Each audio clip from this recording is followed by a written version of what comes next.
Hey folks, you got your bug out bag or your get home bag?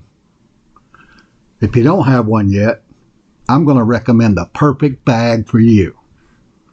Hang on.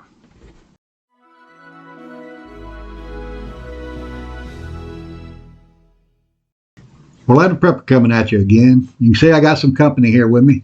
I got Bob over here, my trusty 3-day bug out bag, and I got my get home bag. But what I'm going to do is recommend a bag for you that is going to be perfect for everyone. And that's the bag that you build yourself. You know what you need. You know what you want to eat. You know what your capabilities are, as far as starting a fire if you have to, harvesting water if you have to. What you got to do is build that bag around all of those needs. And your foods. You know, if you buy a bag like you can buy off Amazon or eBay or a lot of these emergency preparedness websites, they're going to send you a bag full of what they cannot sell individually. The cheapest food, the cheapest tools, you know, the hardest way to build a fire, probably the worst shelter if they even put shelter needs in there. But you can build your own. It's not that expensive. Just takes a little time, that's all. You know, buy you some good foods that you like. Make sure they're as light as possible.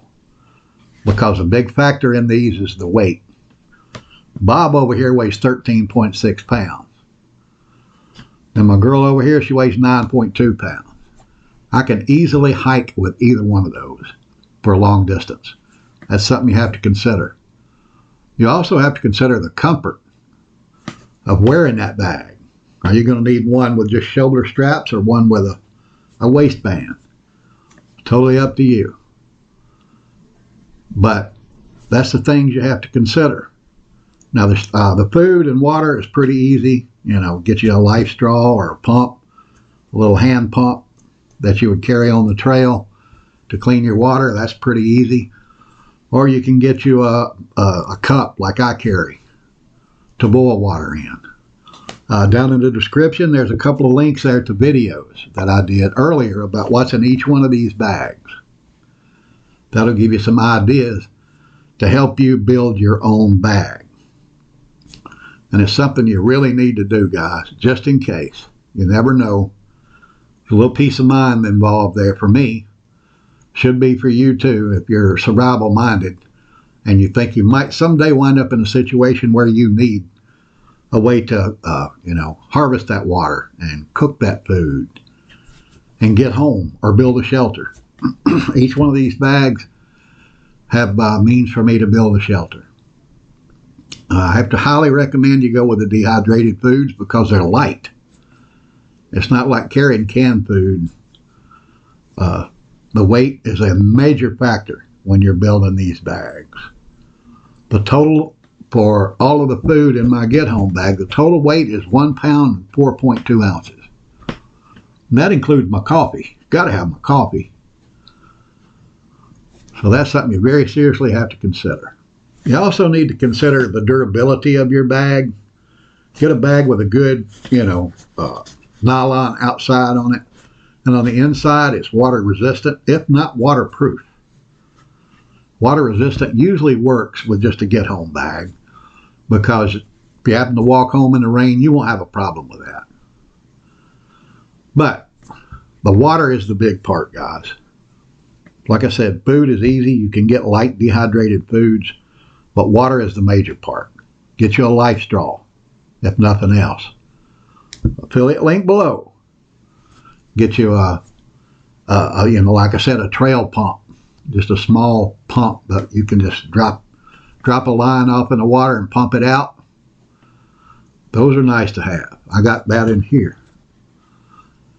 But you got to think about these things now. Put them together now. Keep this one in your car all of the time. If you're not going to keep this one in your car all of the time. This one I don't just go about my daily life with. This one I do. So think about those things. Put that bag together. I got to highly recommend this bag. It was very inexpensive. I think like 17 bucks. I've actually had this one out in the rain and it stayed dry inside and it worked great. This one's tactical, it's waterproof. This one's water resistant. I'll put a link to this bag below too. It's basically just a book bag, but that's the way you want it to look. If you're out away from home and you're just trying to get home, you don't want to look tactical. You want to look as plain as possible. Now my bug out bag, I ain't worried about that so much because if I'm bugging out, I'm taking my vehicle. I'll be in my Jeep and I'll be on the road and I'll be out of here. So I ain't so worried about that. But consider these things, guys: comfort, the durability, the stealthness, is that a word? If you do have to walk along with that bag, are you going to draw attention to yourself? You don't want to do that. So think about those things. All right, like I said, check out those videos below. It'll give you some ideas what's in these, what you'll need for your bag. Give me a thumbs up if this helped you out any. And hit that subscribe if you want to join us. I got a pretty good community here. We get together on Thursday nights at 8 o'clock Eastern Time.